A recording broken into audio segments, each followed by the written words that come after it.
everybody, it's Alice with It's a Cake Bakery. Welcome to Baker's Tip Monday. When you go to a restaurant to sit down and eat your delicious meals or even pick up a cake from a bakery, which one of these methods is actually more sanitary? Should they always wear gloves?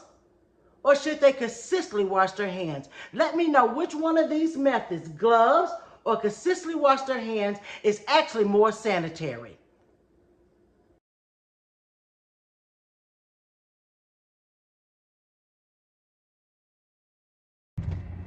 Oh, I just touched the refrigerator door.